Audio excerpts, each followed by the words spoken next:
Hello friends. तो जैसा कि मैंने लास्ट लेक्चर में बताया था कि भाई गेस्टिमेट क्या होता है, क्यों करते हैं। एक्चुअली में गेस्टिमेट मेरा पर्पज़ ये था लास्ट लेक्चर में सिखाना आप लोगों को गेस्टिमेट पढ़ना इंपॉर्टेंट क्यों है। Not only with respect to placement but also with respect to कि हमें पता होना चाहिए गेस्टिमेट का यूज़ क्या होता है, कंपनीज हमसे गेस्टिमेट पूछती ही क्यों है। तो अगर आप लोगों ने मैंने लास्ट लेक्चर नहीं देखा है तो प्लीज़ वो जाकर देखिए, ताकि आप लोगों को समझ में आए कि हम पढ़ क्या रहे हैं एक्चुअली में। रटवा दूंगा, सोचना सिखा दूंगा, लेकिन जब तक आपको उसका यूज़ ही नहीं पता होगा, एप्लीकेशन ही नहीं, तभी तो आजकल यार इंजीनियरों का थोड़ा वो हो गया कि यार रट्टू तोते हैं। देखिए हम रट ले रहे हैं, मार्क्स ले आ रहे हैं, टॉप कर जा रहे हैं, लेकिन उस फिर एप्लीकेशन का यूज़ कहाँ करना है। आईसी इंजन काम कैसे करता है मुझे पता है, लेकिन आईसी इंजन को मैं रियल लाइफ में कैसे इंप्लीमेंट कर सकता हूँ, कहाँ मैं गाड़ी में ढूंढ सकता हूँ आईसी इंजन, वो मुझे नहीं पता, क्योंकि मैं रट्टू तोता हूँ, मैं रट लिया था आईसी इंजन। तो गेस्टिमेट हम यहाँ सीख रहे हैं, लेकिन गेस्टिमेट का रियल लाइफ एप्लीकेशन क्या है वो मैंने एसटीपी के थ्रू एग्जांपल, लाइव एग्जांपल दे के, भाई पेटीएम ने कैसे सोचा होगा, ग्रो कंपनी ने कैसे पूछा आईआईटी गुवाहाटी में केस स्टडी में। तो साहब प्लीज़ मेरे लास्ट लेक्चर में देखिए। आज के लेक्चर में हम क्या पढ़ेंगे, जैसे कि मैंने आप लोगों को वादा किया था कि मैं आप लोगों को एक्चुअली में सोचना सिखाऊंगा, सोचा कैसे जाता है किसी गेस्टिमेट को, अप्रोच क्या होनी चाहिए हमारे गेस्टिमेट को लेके। तो आज हम पढ़ेंगे टिप्स एंड ट्रिक्स।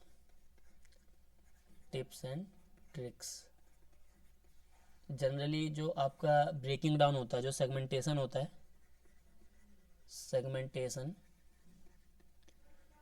मैंने तकरीबन 35 से 40 सेगमेंटेशन मैंने नोट डाउन किए हैं, जो कि मैं आपको लिखवाऊंगा। 2 लेक्चर करेंगे इसको, 20-20 करके, 15-15 करके 2 लेक्चर में इसको हम ख़त्म कर देंगे। जैसे कि आज हम 15 अपने सेगमेंटेशन देखेंगे, 15 सेगमेंटेशन जो मैंने लिखे हैं अभी अपने कॉपी में, वो आप लोगों को करवाऊँगा।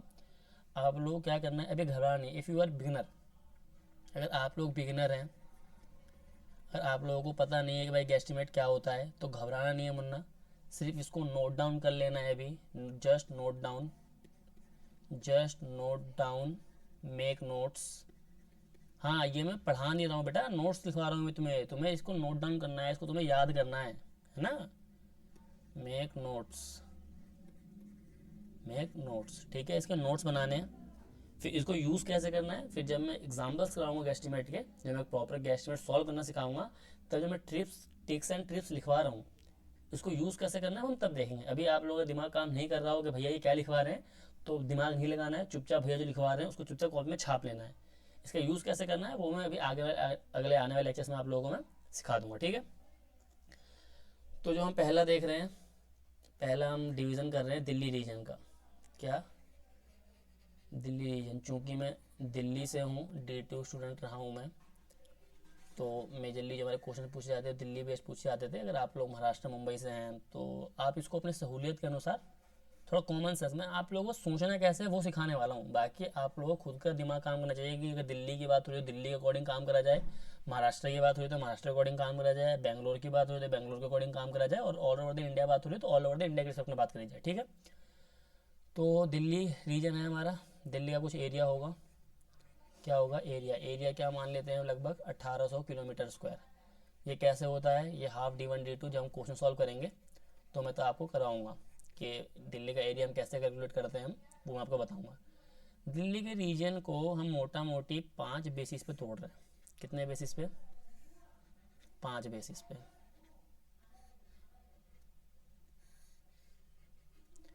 पहला हम क्या तोड़ रहे हैं आपका, road and network, road and network, road and network. दूसरा क्या तोड़ रहे हैं हम आपका, रेसिडेंशियल यूज़, जहाँ पे कि लोग रहते हैं यहाँ पर, ठीक है। फिर क्या तोड़ रहे हैं हम, commercial use, Okhla industrial area अगर आपने सुना हो दिल्ली में, तो उसके कमर्शियल यूज़ के बेस में तोड़ दिया। फिर हमने तोड़ दिया थोड़ा सा फॉरेस्ट एंड एग्रीकल्चर, जो वन वगैरह है हमारा सुंदरबान, जो ये है अपना नर्सरी वगैरह, या फिर जो भी कहीं मिल जाएगा कहीं पर forest and agriculture, agriculture park वगैरह आ जाएगा। फिर हमने तोड़ दिया आपका अदर, कि अगर कुछ रह गया हो तो हमारा अदर में आ जाएगा। ये है मेजर, जो मैंने आपका सेगमेंटेशन करवाया, ये है मेजर चीज़। तो ये आपको याद होना चाहिए, अगर किसी भी एरिया की रिस्पेक्ट में बात करी जाए, दिल्ली हो, महाराष्ट्र हो, भारत हो, भारत का भाई एरिया डिवीज़न करना है, एरिया डिवीज़न कैसे कर देंगे, भारत में कुछ रोड नेटवर्क होंगे, भारत में कुछ रेजिडेंशियल प्लेसेस होंगे, भारत में कुछ आपका कमर्शियल यूज़ होता होगा, भारत में कुछ आपका एग्रीकल्चर एंड फॉरेस्ट के लिए यूज़ होता होगा, भारत में कुछ आपके अदर यूजेज होते होंगे। दिल्ली के रिस्पेक्ट में बात करूँ उसका परसेंटेज क्या होना चाहिए, अगेन परसेंटेज आपकी सहूलियत हो सकती है, लेकिन ये जो मैंने लिखवाया है road network residential commercial forest, ये मैंने आपको याद करने के लिखवाया है, और उसको ऐसे आँख में याद नहीं करना है। With the passage of time जब आप लोग पढ़ते रहेंगे इसको रेगुलर और एस्टीमेट सॉल्व करते रहेंगे तो आपको याद हो जाएगा ये। तो 20% एरिया, जो हमारा दिल्ली का 20% एरिया है वो जाता है आपका रोड नेटवर्क में, 30% आपका एरिया जाता है आपका रेसिडेंशियल यूज़ में, 25% आपका जो एरिया जाता है वो आपका कमर्शियल यूज़ में जाता है, और आपका जो 10% है, चूँकि दिल्ली हमारा मतलब ज़्यादा फॉरेस्ट एग्रीकल्चर पे फोकस नहीं है, इस वजह से 10% है। अगर हम बिहार के लिए करेंगे तो बिहार के लिए आपका कमर्शियल कम हो जाएगा और फॉरेस्ट एग्रीकल्चर ज़्यादा हो जाएगा ऑब्वियसली, क्योंकि वहाँ पे कमर्शियल फैक्ट्रीज वगैरह कम है, ऑफिस वगैरह कम है और खेती ज़्यादा होती है बिहार में। और अदर जो बच गया, आप कितना बच गया, 15% बचा होगा शायद, देखता हूँ मैं कैलकुलेट करके। 15% एरिया हो गया आपका ये 20, 30, 50, 75, 75 और 2500। तो हाँ, ये हमारी पहली टिप्स एंड ट्रिक्स है कि किसी भी एरिया का डिवीज़न करना हो तो इस तरीके से करना है, ठीक है। सेकंड हम क्या पढ़ने वाले हैं, सेकंड हमारा क्या है, रोड मेंटेनेंस। देखो ये क्यों यूज़ होता है ना, मैं अभी आपको बताऊंगा। पेट्रोल पंप पूछ लिया जाता है, या फिर दिल्ली में लेंथ ऑफ रोड कितना वो पूछ लिया जाता है। जब मैं क्वेश्चन कराऊंगा तो वो क्लियर होगा। ये हमारा जो मेजर है ना, वो हमारा मेजर रोड का था फोकस करना हमारा। क्वेश्चन सॉल्व करेंगे तो बताऊंगा मैं आपको। दूसरा हमारा क्या है, रोड मेंटेनेंस, मतलब कि जब हमने जो रोड का एरिया निकाल लिया, रोड मेंटेनेंस,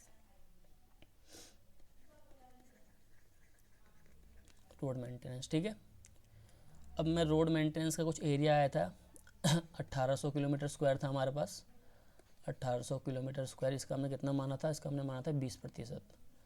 तो इसका जब हम आपका 20% निकाल देंगे तो हमारा रोड का एरिया आ जाएगा। अब रोड का एरिया फिर हम 3 बेसिस पे डिवाइड करेंगे। पहला क्या होगा, हमारे पास एमसीडी की रोड होती है जो म्यूनसिपालिटी की होती है। दूसरा हमारा क्या होता है, कुछ जो रोड होती है वो स्टेट गवर्नमेंट ओन करती है, उसको स्टेट गवर्नमेंट रोड होता है आपका। और फिर क्या होता है, स्टेट गवर्नमेंट, और फिर जो होता है सेंट्रल गवर्नमेंट की रोड होती है, सेंट्रल, जो कि अपना NHAI वगैरह हो जाता है, national authority national highway authority of India वगैरह जो हो जाता है, सेंट्रल गवर्नमेंट रोड, ठीक। एमसीडी की रोड जो होती है अपनी, जो गलियाँ वलियाँ हो गई, ये सब एमसीडी के अंडर में आ जाती हैं। जो मेजर जो रोड है हमारे पास जिनके पे बस वगैरह चलती है हमारी, वो सब आपका स्टेट गवर्नमेंट का रोड आता है। और जो बड़ी मेजर रोड होती हैं, जो मतलब कि एक स्टेट को दूसरे स्टेट से, एक डिस्ट्रिक्ट को दूसरे डिस्ट्रिक्ट से कनेक्ट कर देती है, वो हमारा जनरली ये सेंट्रल गवर्नमेंट की रोड जाती है। तो अगर हम इसका डिवीज़न करें तो ये हो जाएगा हमारा 35% एमसीडी का रोड हो जाएगा, 50% आपका स्टेट गवर्नमेंट का रोड हो जाएगा, और जितना बच गया 15, सबसे कम सेंट्रल गवर्नमेंट हो। सेंट्रल गवर्नमेंट के रोड बड़े होते हैं, वो कनेक्टिविटी के काम आते हैं, एक स्टेट को दूसरे स्टेट से कनेक्ट करने के लिए काम आते हैं। मतलब हाई का एग्जांपल दिया मैंने, तो वो जनरली स्टेट गवर्नमेंट के रोड होते हैं हमारे, सॉरी सेंट्रल गवर्नमेंट के रोड होते हैं हमारे। अब जो इसमें इंटरेस्टिंग पार्ट है कि हम स्टेट गवर्नमेंट के रोड को हम फिर से तोड़ रहे हैं। फिर से हम कैसे तोड़ रहे हैं, फिर से इसके हमने 3 डिवीज़न किए, ठीक। एक जो है हमारा है मेन रोड,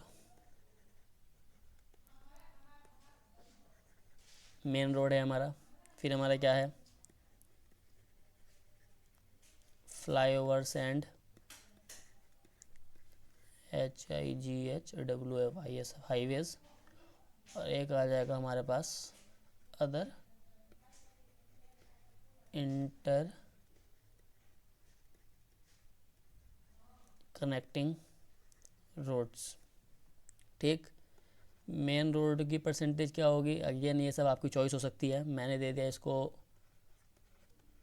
30%, इसको मैंने दे दिया आपका 20%, इसको मैंने दे दिया आपका 50%। इंटरव्यू अगर आपसे पूछ दे कि भाई तुमने ये परसेंटेज किस बेसिस पे लिया, बोल देना सा सिंपल है, मैंने जो अपनी नज़रों से देखा। जैसे कि फॉर एग्जांपल मैं अपने घर से DTU जाता हूँ, ठीक है, तो मेरे को दिखा कि सबसे ज़्यादा हम पे मैंने सबसे ज़्यादा परसेंटेज दिया अभी किसको, ये इंटरकनेक्टिंग को। तो बोलूँगा सर जब मैं अपने घर से कॉलेज जाता था, अपने घर से स्कूल जाता था, या फिर जब मैं घर कहीं घूमने जाता था, तो मैंने सर जो जनरली पाया सबसे ज़्यादा हमारे इंटरकनेक्टिंग रोड्स थे, उसके बाद हमारे मेन रोड थे, और सबसे कम परसेंटेज थी हमारे हाईवेज़ की और फ्लाईओवर्स की। तो जो मैंने जनरली अपनी सोसाइटी में या फिर जब मैं घूमने निकला बाहर जो मैंने पाया, मैंने उसके बेसिस से मैंने ये डिवीज़न कर दिया। ठीक है, एक ये याद रखना है। तीसरा जो कि बहुत इंपॉर्टेंट है, तीसरे को तो स्टार मार्क कर लो, ये मतलब कि रामबाण कहते हैं, कहीं भी चिपका देते हैं इसको अपन। क्या है, मैं दिल्ली के रिस्पेक्ट में लिखवा रहा हूँ, आप अपने स्टेट के अकॉर्डिंग लिख सकते हैं, फिर उसके बाद आप इंडिया के बेसिस इस चीज़ को लिख सकते हैं। इसका यूज़ कैसे होगा जब मैं आपको एग्जांपल सॉल्व कराऊंगा तो हम देखेंगे। क्या होता है, हमारे पास पार्लियामेंट्री सीट होती है, पार्लियामेंट्री सीट मतलब कि सेंट्रल गवर्नमेंट, मतलब कि सेंट्रल गवर्नमेंट। फिर क्या होता है हमारे पास लेजिस्लेटिव असेंबली, लेजिस्लेटिव सीट। ठीक, ये क्या होती है हमारी स्टेट गवर्नमेंट की होती है। फिर क्या होती है हमारे पास म्युनिसिपल काउंसिल। ठीक है, जो हमारे निगम पार्षद वगैरह जो हमारे होते हैं। ठीक है, ये हो गया हमारे पास।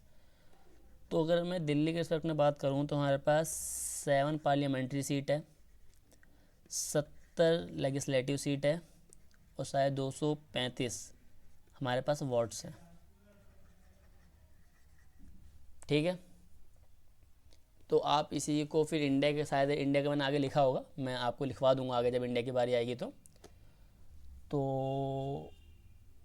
समझ गया मतलब करना क्या है इसमें, कि हमने इस बेस पे तोड़ दिया। इसके एग्जांपल से मैं बोल दूंगा कि भाई मेरे को पूछे जाएंगे कि यार तुम्हारे यहाँ कितने रेस्टोरेंट हैं, तो मैं रेस्टोरेंट क्या कि जनरली छोटे इलाकों में, मैं अच्छे रेस्टोरेंट की बात कर रहा हूँ मैं, तो मैंने माना कि यार जो अपना ये म्यूनसिपालिटी का जो है एमसीडी का, उसमें तो पाए नहीं जाता है बड़े अच्छे अच्छे रेस्टोरेंट। तो मैं मान के चल रहा हूँ कि भाई जो एक लेजिस्लेटिव असेंबली है उसमें मैंने माना कि 1.2 ऑन एन एवरेज एक लेजिस्लेटिव सीट पे 1.2 अच्छे रेस्टोरेंट पाए जाते हैं। तो इसको जब आप 70 से मल्टीप्लाई कर देंगे तो वो आपका आ जाएगा कितना, 84 आ जाएगा शायद। तो मैंने ऐसा माना हुआ दिल्ली में आपके 84 अच्छे रेस्टोरेंट पाए जाते हैं। ये मैंने किस बेसिस पे निकाला, मैंने ऐसा माना कि एक लेजिस्लेटिव सीट पे 1.2 अच्छे रेस्टोरेंट होंगे। तो ये बेटा बहुत काम की चीज़ है जो मैंने लिखवाई है अभी, इसका हम बहुत जगह यूज़ कर लिया करेंगे। जहाँ दिमाग काम नहीं करा उसको यहीं चिपका दो। चौथा हमारा क्या है, पेट्रोल पंप।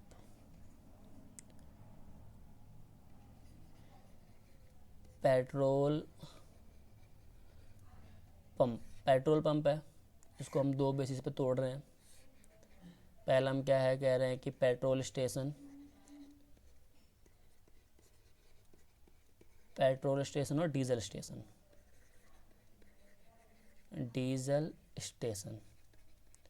आप एक पेट्रोल पंप पे जाते हैं तो कुछ जो स्टैंड होते हैं अंदर वो पेट्रोल देते हैं, कुछ स्टैंड होते हैं वो डीजल देते हैं, तो उसको हमने पेट्रोल स्टेशन बोल दिया और डीजल स्टेशन बोल दिया एक पेट्रोल पंप के लिए।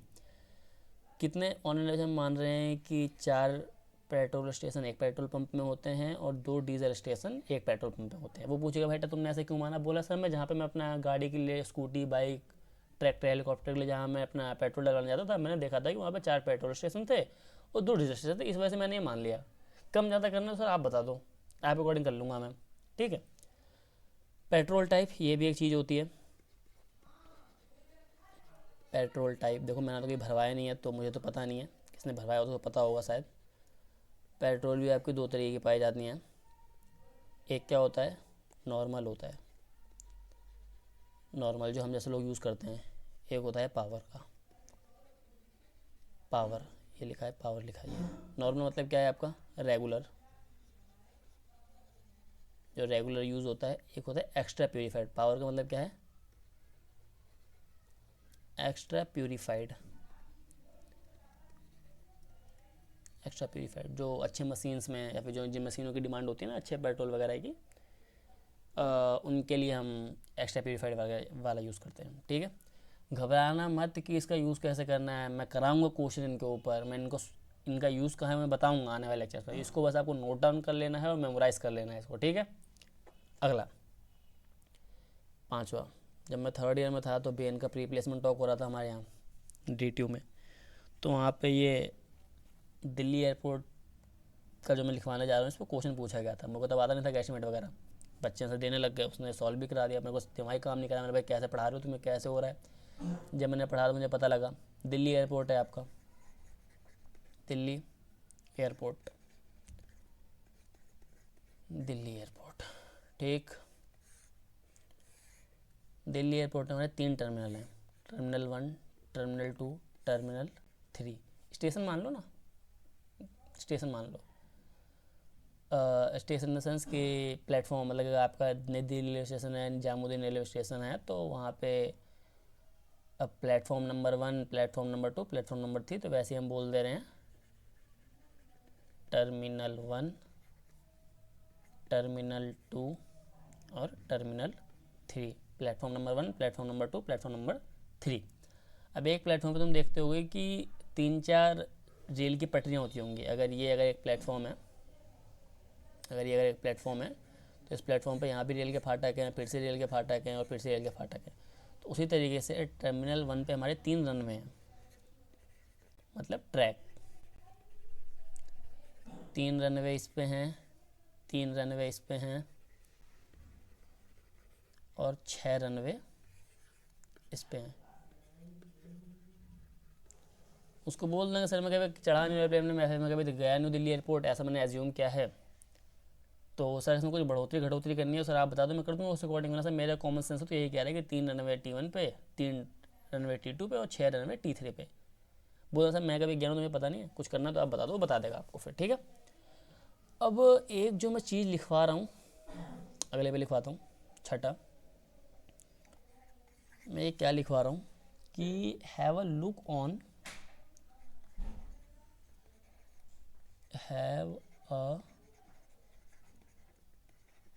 अ look on operational are.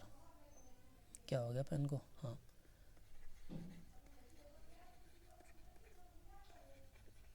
Operational hour, have a look on operational hour. इसका मतलब क्या होता है देखेंगे अभी।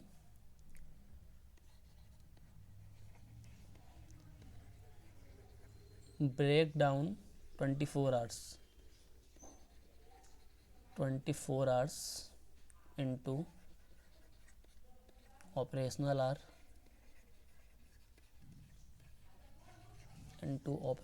hour then take efficiency या फिर और occupancy into it। For example petrol pump जो है हमारा, इसके भी एक दो एग्जांपल दे देता हूँ मैं। जो पेट्रोल पंप है हमारा, पेट्रोल पंप हमारा 24/7 खुला रहता है, 24 घंटे खुला रहता है हमारा। तो पेट्रोल पंप का जो ऑपरेशनल आर आया है वो हमारे पास आया 24 आवर्स। ये किसके लिए आया हमारे पास, PP, प्रेम पांडे नहीं, पेट्रोल पंप, ठीक है, पेट्रोल पंप। तो पेट्रोल पंप का जो हमारा ऑपरेशनल आर है वो है हमारे पास 24 आवर्स। तो 24 आवर्स को मैं कुछ इस हिसाब से तोड़ रहा हूँ मैं, 1 2 3 4 5। एक मैं तोड़ रहा हूँ आपका रात के 12 बजे से लेके सुबह के 6 बजे तक, ये हो गया हमारे पास AM, ठीक। फिर हमारे पास हो जाएगा 6 AM से लेके 2 PM, ठीक। फिर हमारे पास क्या हो जाएगा 12 PM। फिर क्या हो जाएगा 12 PM से लेके 4 PM, ठीक। फिर क्या हो जाएगा 4 से लेके 10 PM। और फिर क्या हो जाएगा 10 PM से लेके 12 AM, ठीक। अब इसका एक हम रेस्टोरेंट एग्जांपल भी देखेंगे इसी के ऊपर। तो हमारा जो पेट्रोल पंप है, तुम खुद समझो ना, ये ऑपरेशनल आवर था 24 आवर्स, क्योंकि हमारा जो पेट्रोल पंप है वो 24 घंटे खुला रहता है। और उसमें मैंने आगे लिखा है कि देन टेक एफिशिएंसी और ऑक्यूपेंसी इनटू इट। अगर हमारे पेट्रोल पंप पे कुल मिला के 6 स्टेशन हैं, 6 स्टेशन कैसे हैं, 4 पेट्रोल स्टेशन हैं और 2 डीजल स्टेशन हैं। कुल मिला के 6 स्टेशन हैं, तो क्या 24 घंटे 6 के 6 स्टेशन भरे रहते हैं? जो भीड़ आपको सुबह को ऑफिस आवर में देखने को मिलेगी, क्या वही भीड़ आपको दोपहर में जब सब लोग अपने ऑफिस में हैं, तो क्या वही भीड़ आपको तब पेट्रोल पंप में देखने को मिलेगी? Obviously not. जो भीड़ आपको किसी रेस्टोरेंट में वीकेंड पे देखने को मिलेगी, क्या वही भीड़ आपको नॉर्मल डेज में देखने को मिलेगी? Obviously not. जो ये वो सिनेमा हॉल होते हैं हमारे पास, तो सिनेमा हॉल में जितने लोग वीकेंड पे जाते होंगे, क्या उतने ही लोग आपके वीकडेज में जाते होंगे? Obviously not. तो इसी वजह से हमारे पास ये ऑपरेशनल आर का, उसको ऑपरेशनल आर में ये एफिशिएंसी या फिर ऑक्यूपेंसी का कंसेप्ट आता है। तो रात के 12 से सुबह 6 बजे तक की जो हमारे पास एफिशिएंसी है वो है 70% की। क्यों? क्योंकि जो हमारे पास जो बड़े बड़े ट्रक लोडिंग के हमारे जो ट्रक होते हैं बड़े बड़े, वो रात को निकलते हैं। अब ये जो हमारे पास हो गया सुबह 6 से लेकर 2 बजे तक, इसको हम मान लेते हैं आपके पास अपने सहूलियत के हिसाब से मान लो, मैंने मान लिया भाई 80%, क्योंकि भाई लोग आते जाते हैं सुबह सुबह। फिर ये हमारा हो जाएगा 20%। दिन में कौन निकल रहा है? हमारे तुम जैसे बेरोजगार लोग निकल रहे हैं, कुछ काम धंधा नहीं है, वो दिन में घूमने निकल गए अपना, ठीक है। फिर ये 4 बजे छुट्टी नहीं होती ऑफिस की, ऑफिस छुट्टी होती है 6 साढ़े 6 बजे, तो हम मान लेते हैं कि आपका 60% से काम करता है। अब ये रात आ गई, रात को फिर से भाई मारा मारी हो गई, तो ये हमारा चला गया फिर से 80% पे। 90% ले लेना तुम्हारा मन हो तो, ठीक है। मेरा काम था तुम्हें समझाना है कि ऑपरेशनल आर क्या होता है और ऑपरेशनल आर के अंदर एफिशिएंसी क्या होती है। मेरा काम तुम्हें ये बताना। तो अगर मैं निकाल लूँ कि भाई पास हमारे पास एग्जैक्टली कितना घंटे आए, तो मैं ये बताना चाह रहा हूँ यहाँ से 12 से लेकर 6 तक में 6 घंटे होते हैं, यहाँ पर 6 आवर्स हैं। 6 आवर्स की जो एफिशिएंसी है वो है सिर्फ 0.7 की, क्योंकि वो 70% ऑक्यूपेंसी रेट के साथ काम कर रहा है। समझ में आ रहा है तुम्हें कि अगर 10 पावर स्टेशन हैं, तो 10 पावर स्टेशन में रात 12 से सुबह 6 बजे तक के बीच में, मतलब इस 6 घंटे के बीच में हमारे 10 पावर स्टेशन में से सिर्फ 7 पावर स्टेशन ही भरे रहते हैं, 3 खाली रहते हैं। समझ में आया? फिर हम प्लस करेंगे सुबह 6 से दोपहर 12, ये फिर से 6 घंटे हो गए, 6 hours into 0.8 plus 4 our into 0.2, 20% occupancy का रेट। मतलब क्या होगा कि अगर हमारे पास 10 स्टेशन है तो 10 में से सिर्फ 2 ही स्टेशन भरे रहते हैं दोपहर के करीब, दोपहर में 12 से लेकर 4 के बीच में, ठीक है। फिर से प्लस करेंगे 4 से लेकर 6 कितना हो गया आपका, 6 4 10 होता है, ये भी 6 आर ही हो गया, 6 आर इंटू 0.6 और प्लस में 2 इंटू 0.8। इन सबको हम प्लस कर देंगे तो हमारे पास आ जाएगा कि भाई जो हमारे पास नेट कितने घंटे जो हमारा जो पेट्रोल पंप है वो 100% ऑक्यूपेंसी का काम कर रहा है। नहीं समझ में आया? कोई नहीं, अभी इतना नोट कर लो, जब क्वेश्चन करेंगे तब समझा दूंगा मैं।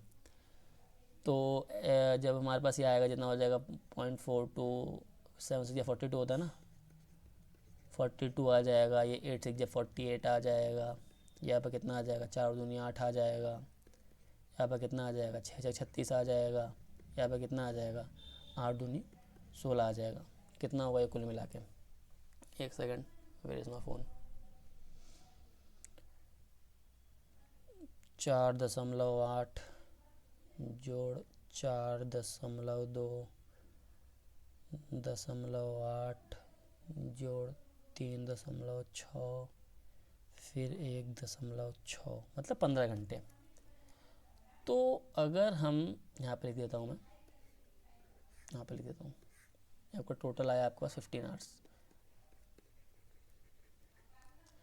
तो हमारे पास जो 24 घंटे हैं ना ऑपरेशनल आवर, इसको हम इसके ऑक्यूपेंसी या फिर एफिशिएंसी से मल्टीप्लाई कर रहे हैं, मल्टीप्लाई है, मल्टीप्लाई इनटू इट्स एफिशिएंसी, तो 15 घंटे।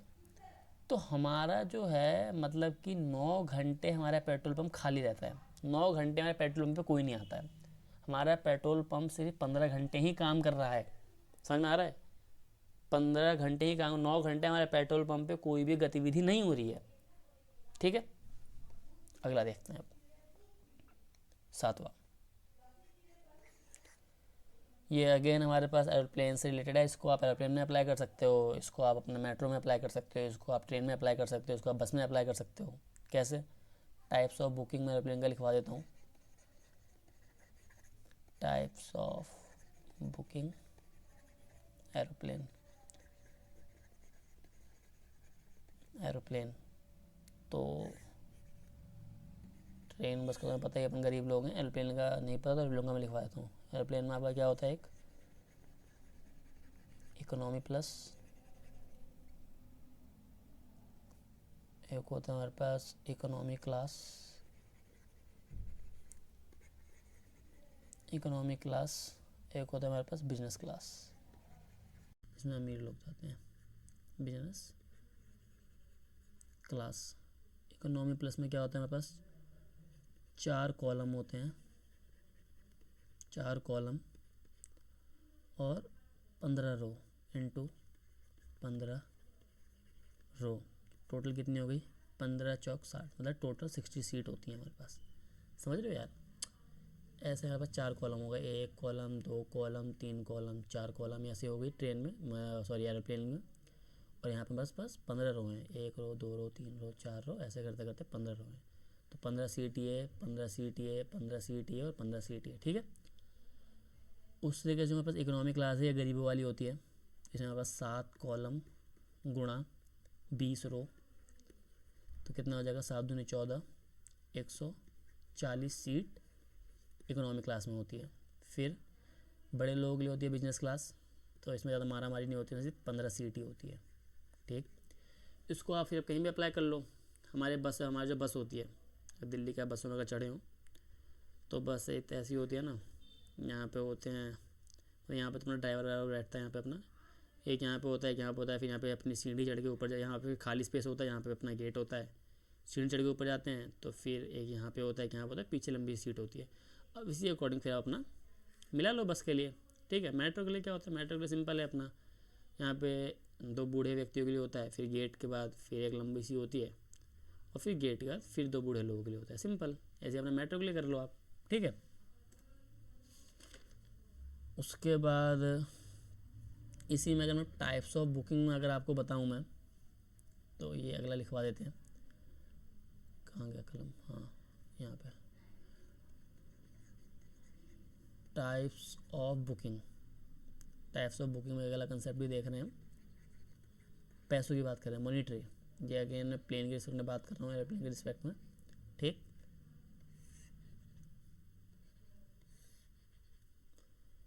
इकोनॉमी क्लास, इकोनॉमी प्लस, और ये अपना बिजनेस क्लास। बिजनेस क्लास 60% लोग यहाँ चढ़ते हैं, गरीब लोग, ठीक। 30% लोग थोड़े अमीर लोग चढ़ते हैं, और 10% लोग जो होते हैं, जो अंबानी टाइप जो लोग होते हैं, जो बिजनेस ट्रैवलिंग करना चाहते हैं, वो ये वाले हो गए। तो ऑन एन एवरेज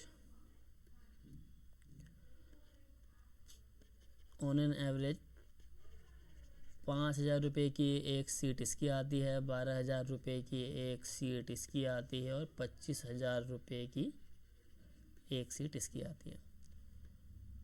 तो समझ गए किस तरह की बुकिंग होती है, ये याद रखना है, ठीक है। अगला कंसेप्ट, ये इसको मैं 8वां लिख देता हूँ, ठीक। Cities division in India, cities division in India,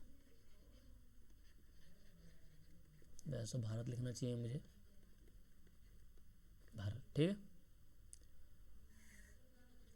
तो जैसा हमारा इंजीनियरिंग कॉलेज में तो Tier 1 Tier 2 Tier 3, वैसे ही हम इसमें कर देते हैं Tier 1 सिटीज़, Tier 2 सिटीज़ और Tier 3 सिटीज़।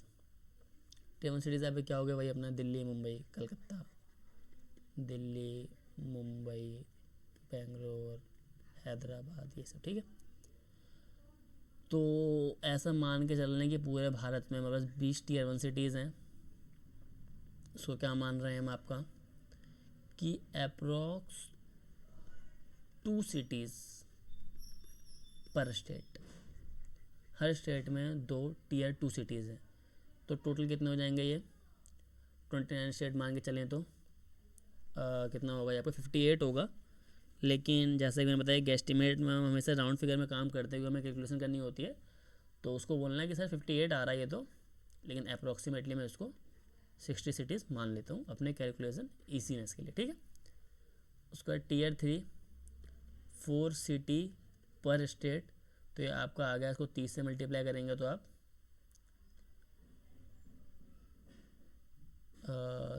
29 स्टेट 30 मान लेता हूँ इंटू 4, 4 तिया 12 आ जाएगा, 112 सिटीज़, ठीक है। मैं मान के चल रहा हूँ कि इसमें 100% ऑफ देम हैव एयरपोर्ट, मतलब कि हमारे सारे टीयर 1 सिटीज़ में आपके पास एयरपोर्ट पाए जाएंगे, ठीक है। टीयर 2 सिटीज़ में मैं क्या मान रहा हूँ 80%, 80% of that tier 2 cities will have airports, ठीक है। इसमें मैं क्या मान के चल रहा हूँ, चूंकि ये टीयर 3 सिटीज़ है, इसमें मैं 20% मान लेता हूँ। आपकी सहूलियत के अनुसार आप इसको 30 भी ले सकते हो, 40 भी ले सकते हो, कॉमन सेंस आपका होना चाहिए वहाँ पे। डिवीज़न कैसे करना है, सोचना कैसा है, अप्रोच क्या होना चाहिए, वो मैंने बता दिया आपको, ठीक है। उसके बाद फिर 2 टर्मिनल होंगे, 2 प्लेटफॉर्म होंगे, और हर एक प्लेटफॉर्म पे आपके 3 रनवे होंगे, ठीक। इसमें क्या होगा, आपके पास एक ही टर्मिनल होगा एंड 3 रनवे होंगे, ठीक। इसमें क्या होगा, आपका एक टर्मिनल होगा एंड 2 रनवे होंगे। समझ में आएगा कैसे डिवीज़न करना है, इसका यूज़ क्या है वो हम बाद में देख लेंगे। अगला क्या है आपका, एक जो मैं लिखवा रहा हूँ ये छाप लेना, इसको मन मंदिर में बसा लेना अपने, कैमरास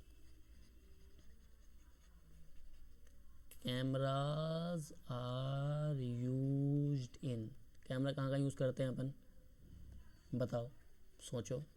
बैंक में यूज़ करते हैं, हॉस्पिटल में यूज़ करते हैं,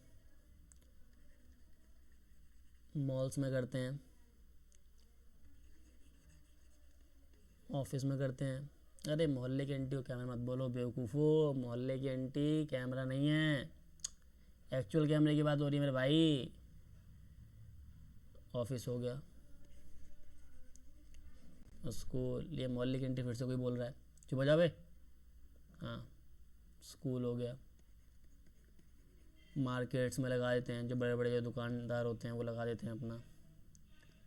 हाउस, जो बड़े लोग होते हैं कि कैलाश कलंदी कुंज साकेत ऐसे टाइप में घरों में लगा देते हैं, मतलब कि जो लगा देते हैं ना बाहर, जो गेट वगैरह पे लगा देते हैं सिक्योरिटी पर्पज़ के लिए, सब लिख देते हैं इसमें हम। शॉप्स हमारे लाला जी लगा देते हैं, कॉलेजेस ETC, और जो दिमाग चल पाए आपका। अब एक जो मैं क्या लिखवा रहा हूँ, मैंने क्या लिखा था अपने पढ़ते टाइम पे, 2 फाइंड नंबर ऑफ स्कूल्स, अच्छा यहाँ ये चीज़, number of schools, colleges, banks ETC। अगर आपको number of school, number of college, number of bank, number of restaurant, कुछ भी ऐसी चीज़ निकालनी हो तो कैसे निकालने का तरीका मैं क्या बता रहा हूँ आपको। Find number of users, find number of users पर स्कूल, कॉलेज, पर school, college, bank ETC, and then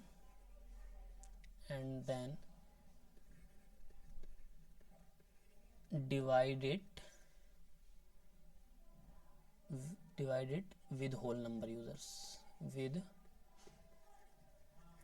whole number of users, मतलब कि शायद लाइन ऊपर नीचे हो गई इंग्लिश की वजह से, नंबर निकालना होगा हमें किसी भी चीज़ का, number of school, college, hospital, कुछ भी, क्या होगा, टोटल नंबर ऑफ यूज़र्स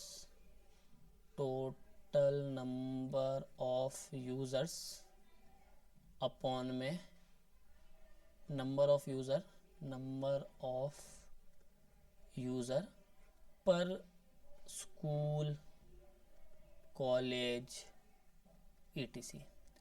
कि हमारे पास टोटल, अगर एग्जाम्पल की बात करूँ, कोने में 28 में लिखवा देता हूँ, मैं एग्जाम्पल की बात करूँ तो विद्यार्थी कितने हैं पूरे दिल्ली में?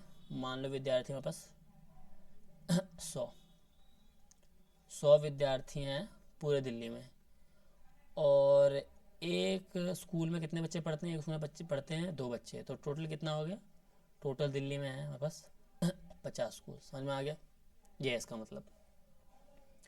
ये तो पता ही होगा, मतलब मुझे पता था, लेकिन जब मैंने पढ़ा तो मुझे बड़ा ताज्जुब हुआ, तो इसको मैंने नोट्स में लिख लिया मैंने, कि बैंक के रिसेप्ट में कहीं बात करेंगे, ICICI बैंक पूछ देगी भाई मैं क्रेडिट कार्ड बेचना है तो बताओ मार्केट साइज, मार्केट शेयर क्या होना चाहिए क्रेडिट कार्ड का। तो हमें पता होना चाहिए कि एलिजिबिलिटी फॉर बैंक यूज़र्स होगा आपके पास, age must be greater than और इक्वल टू 18 ईयर्स। तो हम एज डिवीज़न करते हैं ना अपना, एज डिवीज़न हम करते हैं अपना 0 से 3, फिर 3 से 18, फिर 18 से 35, फिर 35 से 60, और फिर ग्रेटर देन 60। तो उसमें बैंक के सेगमेंट बात करेंगे तो इन दोनों का कोई मतलब ही नहीं है, क्योंकि बैंक की एलिजिबिलिटी होती है 18 साल से ऊपर के लिए, तो हम सिर्फ यहाँ खेलेंगे। ठीक, बस एक बताने वाली बात थी। उसके बाद हम क्या देखेंगे आगे?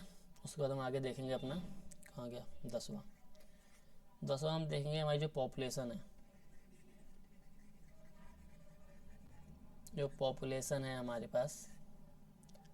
पहले कोई भी दिक्कत हो ना तो नीचे कमेंट में लिख देना, मैं उसको बता दूंगा। ठीक है, मैं उसको सॉल्व कर दूंगा, अगले लेक्चर में हम उसको ऊपर काम कर लेंगे। ठीक है। पॉपुलेशन को हम किस बेसिस पे तोड़ रहे हैं? हम तोड़ रहे हैं उनके वर्किंग के बेसिस पे। क्या है? वर्किंग, काम धंधा। क्या है? काम धंधा। पैसे कैसे कमा रहे हो आप? तो पैसे कैसे कमा रहे हो आप, तो अगर मैं वर्किंग के बेसिस पे तोड़ूं तो एक तो आपका हो जाएगा बिलो वर्किंग एज होगा तुम्हारे, इनसे हम बात नहीं कर रहे। ये हैं बेरोजगार बच्चे,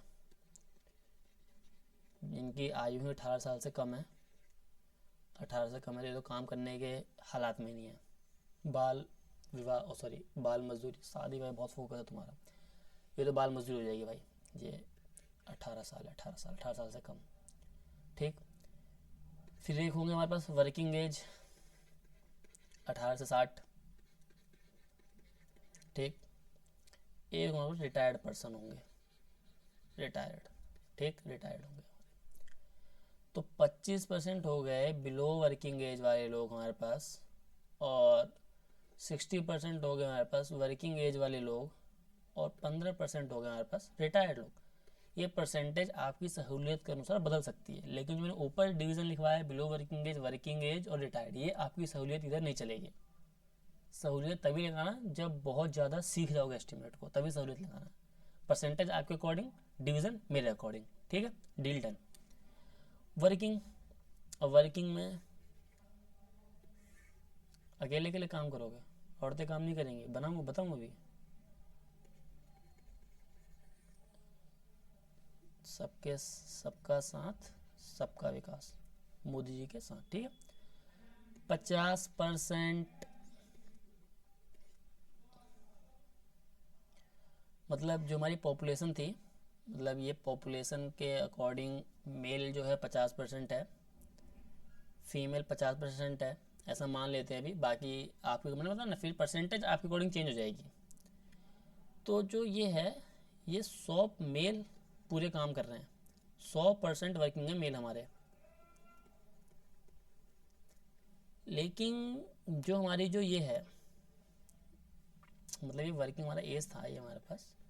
ठीक है, मैंने तो ना 18 से 60 साल, 18 साल से कम, और ये सब बुढ़े जो है हमारे पास, ये सब 60 साल से ऊपर वाले हैं। ठीक है, एज ग्रेटर देन 60। तो जो 60% हमारे पास वर्किंग एज जो है पॉपुलेशन की, इसमें हमने माना है 50%, हम इक्वल मान रहे हैं 50% हमारे मेल हैं, 50% हमारे फीमेल हैं। तो जो मेल हैं, मेल 100% काम कर रहे हैं ऐसा हम मान रहे हैं। लेकिन जो हमारे पास फीमेल है, मैं माफ़ी चाहूँगा लड़कियों से जो ये वीडियो मेरी देख रही हैं, आई एम वेरी सॉरी। तो हम इसमें से मान रहे हैं कि जो 1/3 है, 1/3 ही वर्किंग हैं। ठीक है, तो अब अगर हम इन दोनों को ऐड करें, तो हम पे आएगा कुछ ऐसा कि ऑफिस और क्या आएगा पर शॉप या बिजनेस मान लो अपना, 75% लोग ऑफिस में जाके काम करते हैं और 25% लोग हमारे पास अपनी दुकान, अपने बिजनेस पे काम करते हैं। समझ में आया? हमने क्या करा, हमने पहले पॉपुलेशन उठाया, पॉपुलेशन को पहले हमने जो एज के बेसिस पे हमने डिवीजन किया, हमने माना कि जो बिलो वर्किंग एज है, जो कि बंदे काम कर नहीं सकते हैं, 18 साल जिनकी आयु कम है वो 25% लोग हैं, जिनकी काम करने की उम्र है 18-60 साल वो 60% लोग हैं। फिर जो रिटायर्ड लोग हैं, हमारे बूढ़े लोग हैं, उनकी उम्र 15, वो जो है 15% लोग हैं हमारे पास। ऐसे वर्किंग लोग जो 60% है, उसमें से हमने माना कि 1:1, 50% मेल हैं, 50% फीमेल हैं। परंतु जो हमारे मेल हैं, मेल हमारे 100 के 100% लोग काम कर रहे हैं, लेकिन फीमेल में जो 50% जिनकी उम्र है काम करने की, उसमें सिर्फ 1/3 औरतें ही काम कर रही हैं हमारे पास, 2/3 औरतें काम नहीं कर रही हैं, ऐसा हमने माना। अब जो ये पॉपुलेशन जो पूरी निकल के आएगी, हमने ऐसा, चलो ऐसा मान लेते हैं फॉर एग्जाम्पल है, ऐसा मानना मत कि भाई 100 आदमी निकल के आए और 100 मेल आए और 25 फीमेल आई, इसको प्लस कर दिया तो 125 लोग हमारे पास काम करते हैं पॉपुलेशन में। दिल्ली पॉपुलेशन हो सकती है, इंडिया की पॉपुलेशन हो सकती है, महाराष्ट्र की हो सकती है, वर्ल्ड की हो सकती है, ठीक है। तो 125 लोगों में से जो काम कर रहे हैं, हमने ये माना है कि इसमें से 75% लोग 125 लोग जो काम कर रहे हैं, उसके 75% लोग ऑफिस में जाके काम करते हैं, मतलब सर्विसमैन है, और 25% लोग वो अपनी दुकान, अपने बिजनेस पे काम करते हैं। ठीक है, okay, very good, good boy. उसके बाद 11वां क्या है, इंडिया की जो होती है हमारे पास एवरेज फैमिली साइज,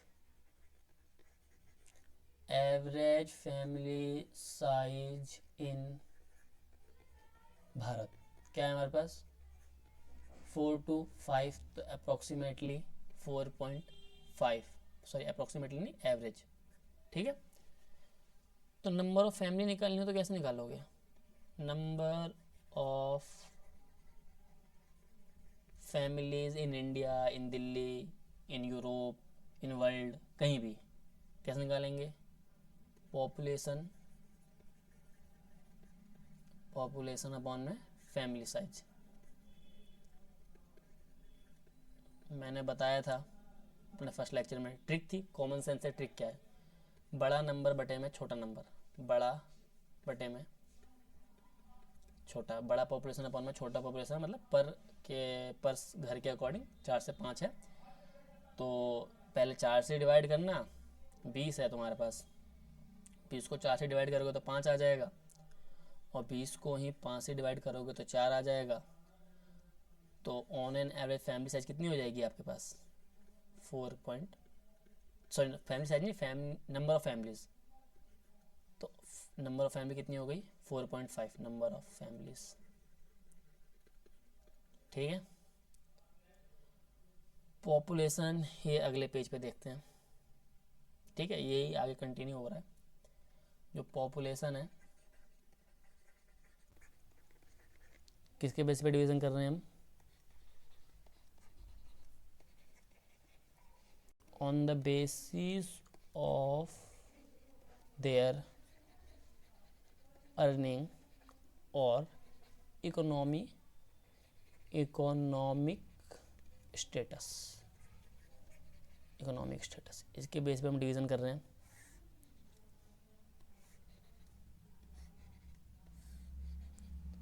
एक हो जाएगा बस BPL below poverty line, LMC lower middle class, UMC upper middle class, premium लोग।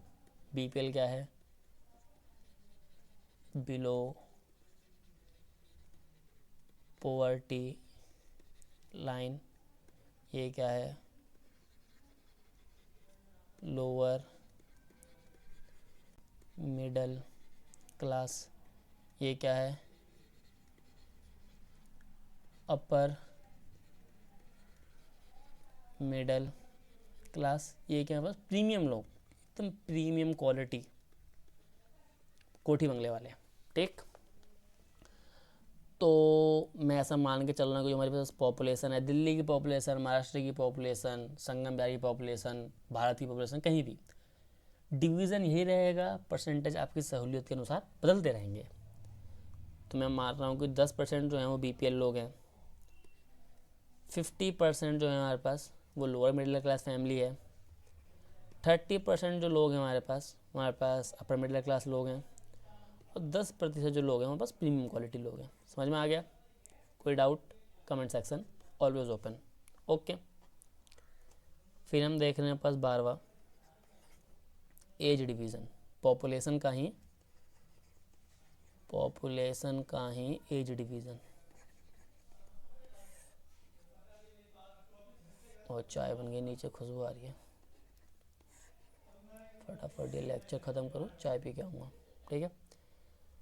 तो 0 से 3 ईयर्स, 3 से 18 ईयर्स, 18 से 35 ईयर्स, 35 से 60 ईयर्स, और फिर ग्रेटर देन और इक्वल टू 60 ईयर्स।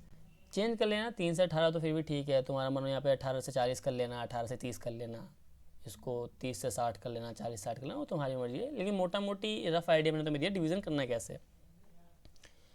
0 से 3, अब इसका हम परसेंटेज लिखेंगे नीचे। घबराना नहीं है, इसका यूज़ मैं करके दिखाऊंगा आगे। 3% जो लोग हैं जिनकी एज 0 से 3 है, 30% लोगों की उम्र 3 से 18 है, 35% लोगों की उम्र 18 से 35 है, 25% लोगों की उम्र 35 से 60 है। कितना बचा हमारे पास? 60 ही हो गया, 60 और 30 90, 90 और 3 93, ये बचा 7% लोगों की उम्र हमारे पास ये ज़्यादा है, ठीक है? थोड़ा सा अगले पेज पे यहीं पे लिख दूँ, अगले पे लिख देता हूँ। ऐसे ही है, total number of schools, total number of schools, school hospital कुछ भी हो सकता है, मैं स्कूल का लिखवाता हूँ, हॉस्पिटल का अलग से मैंने अच्छे से नोट कर रखा है, कुछ मैंने वो लिखवाऊँगा फिर। Government plus private, government plus private, government plus 2 हैं, पता ही होगा, स्टेट गवर्नमेंट, एक होता है हमारे पास सेंट्रल गवर्नमेंट। नाम बताओ दोनों के। स्टेट गवर्नमेंट में जाता है हमारे पास सर्वोदय बाल विद्यालय, सर्वोदय बाल विद्यालय, RPVV, SOSE। सेंट्रल गवर्नमेंट के अंडर में कौन सा आता है हमारे पास? केंद्रीय विद्यालय आ जाता है, केंद्रीय विद्यालय आ जाता है। प्राइवेट तो अपना है ही, प्राइवेट सदाबहार है, टेबल से पैसे डालो फिर डिग्री आ जाती है, प्राइवेट स्कूल हमारे पास, ठीक है? ओके, अब हम देखते हैं 14वां, थोड़ा सा इंपॉर्टेंट है, फिर आखिरी एक और लिखवाऊंगा ATM के बारे में थोड़ा सा, फिर हम लेक्चर यहीं पे स्टॉप करेंगे इस वाले को। हॉस्पिटल्स, थोड़ा दिमाग लगाना क्योंकि हॉस्पिटल के थ्रू में कुछ और भी सिखाना चाहूँगा आपको। ये सिर्फ विद रिस्पेक्ट टू हॉस्पिटल नहीं है, ये विद रिस्पेक्ट टू स्कूल भी हो सकता है, विद रिस्पेक्ट टू मॉल भी हो सकता है, विद रिस्पेक्ट टू कॉलेज भी हो सकता है। हॉस्पिटल का जिसमें एग्जाम्पल लिखवा रहा हूँ।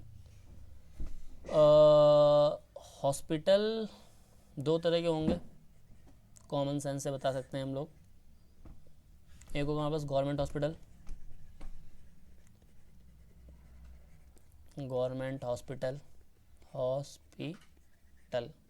एक क्या होगा? प्राइवेट हॉस्पिटल होगा हमारे पास, ठीक है? गवर्नमेंट हॉस्पिटल, या फिर और भी थोड़ा स्मार्ट बनना चाहते हो तो चैरिटेबल, चैरिटी चलती हैं, चैरिटेबल हॉस्पिटल भी होते हैं हमारे पास, ठीक है? ये क्या है? ये हमारे पास meant for everyone but generally target गरीब, poor people. Got my point? Government hospital सबके लिए होते हैं, लेकिन जनरली गवर्नमेंट हॉस्पिटल गरीब लोगों को टारगेट करते हैं, मतलब गरीब लोग गवर्नमेंट हॉस्पिटल को टारगेट करते हैं, ठीक है। प्राइवेट हॉस्पिटल क्या है हमारे पास, जनरली टारगेट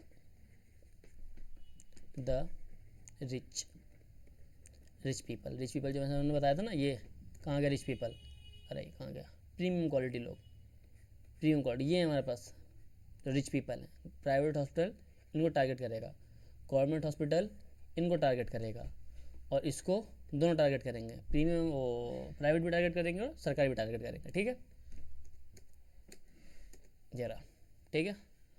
अब मैं क्या लिखवाना चाहता हूँ, अब मैं कुछ लिखवाना चाहता हूँ, वो क्या लिखवाना चाहता हूँ मैं तुम्हें, फॉर हॉस्पिटल, दिमाग लगाना थोड़ा सा, फॉर हॉस्पिटल एज्यूम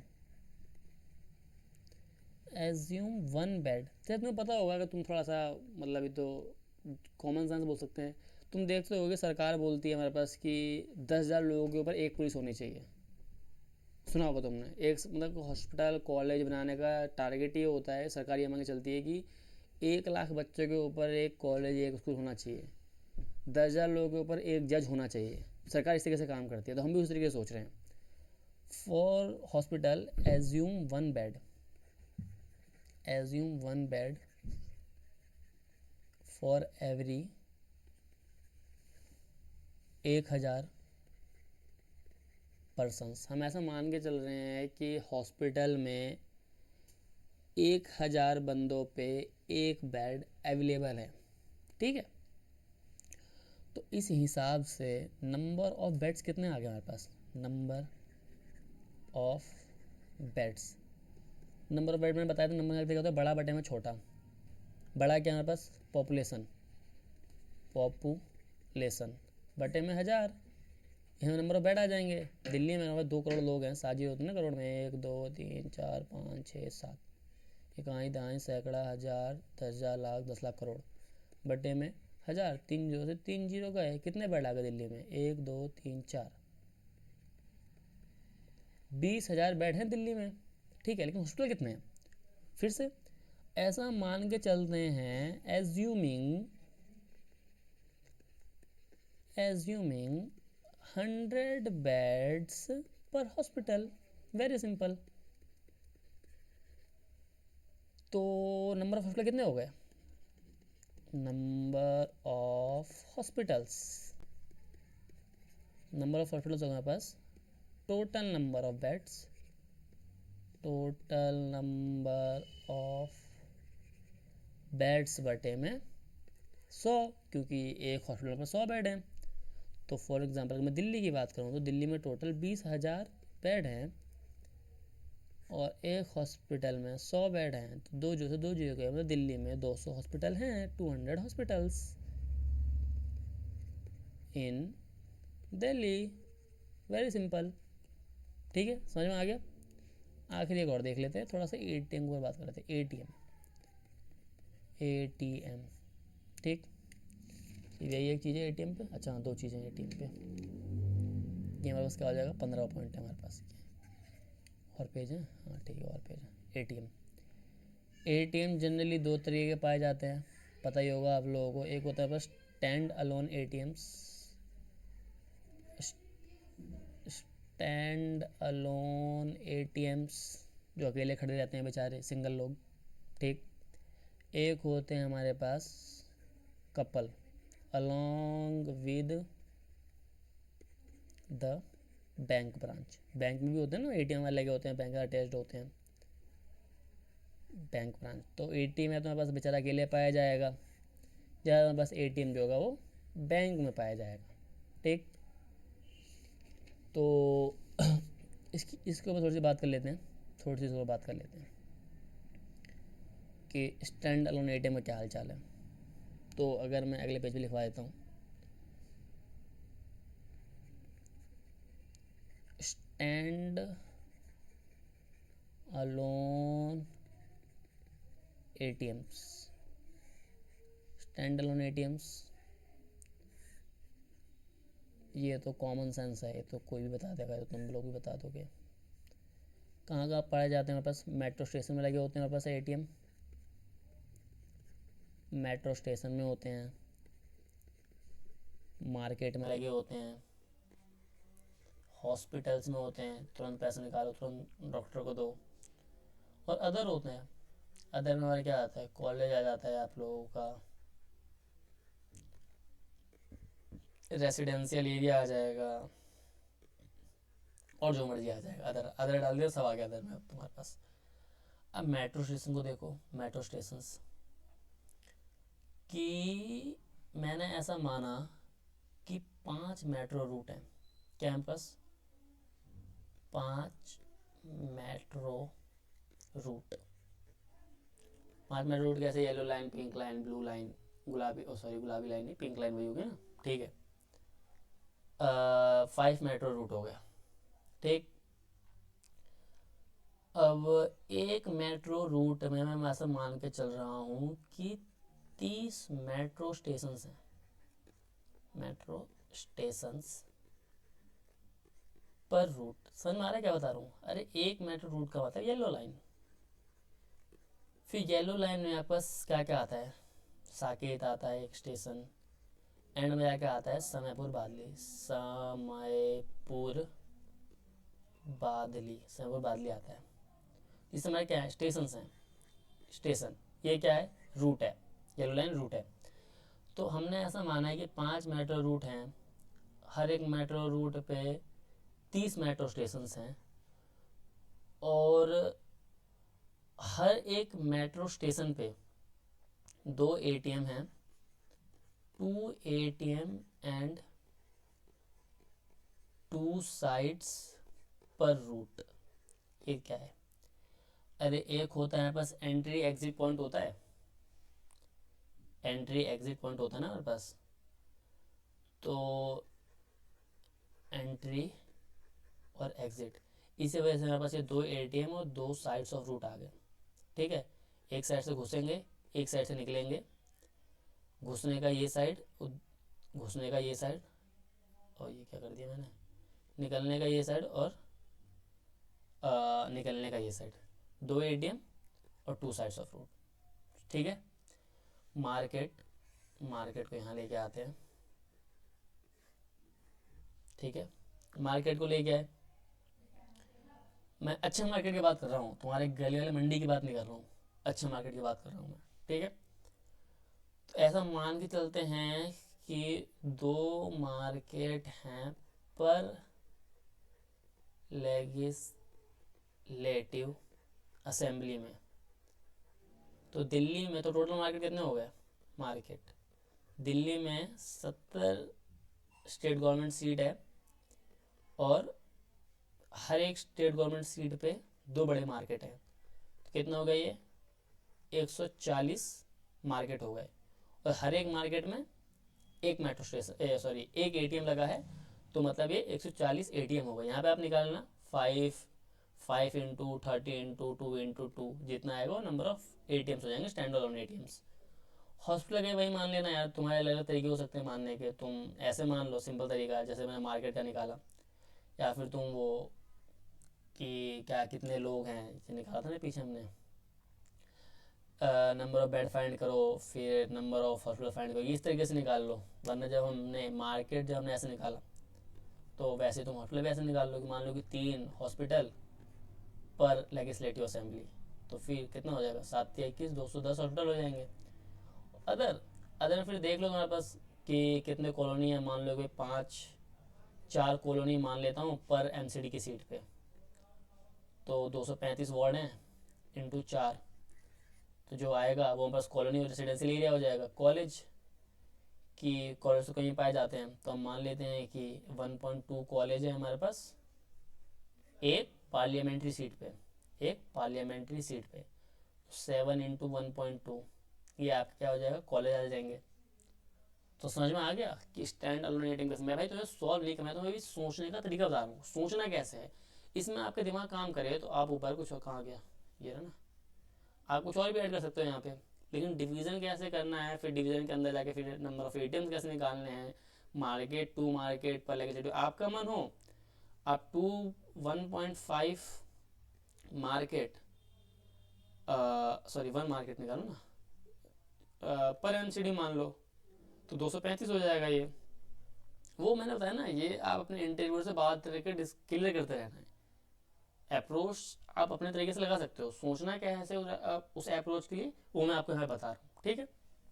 एटीएम खत्म। अब बाकी हम आने वाले लेक्चर में देखेंगे बैंडेज क्या है, फिर दुकान गुलाब जामुन की दुकान कैसे काम करेगी आपकी, बर्गर पिज़्ज़ा कैसे बिकते हैं, टाइप्स ऑफ ऑक्यूपेशन वगैरह क्या है, वो हम आने वाले लेक्चर्स में देखेंगे, ठीक है। Thank you so much.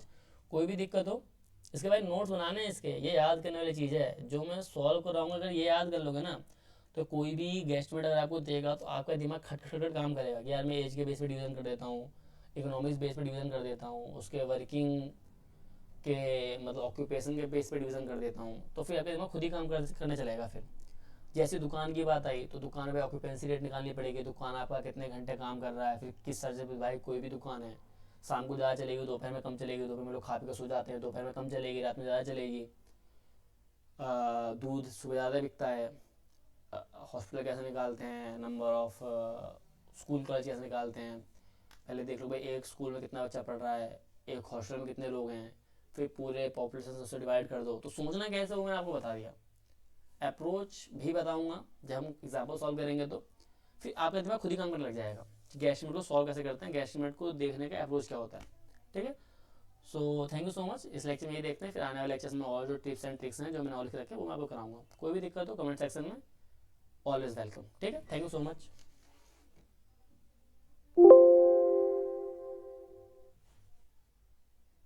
क्या हो गया?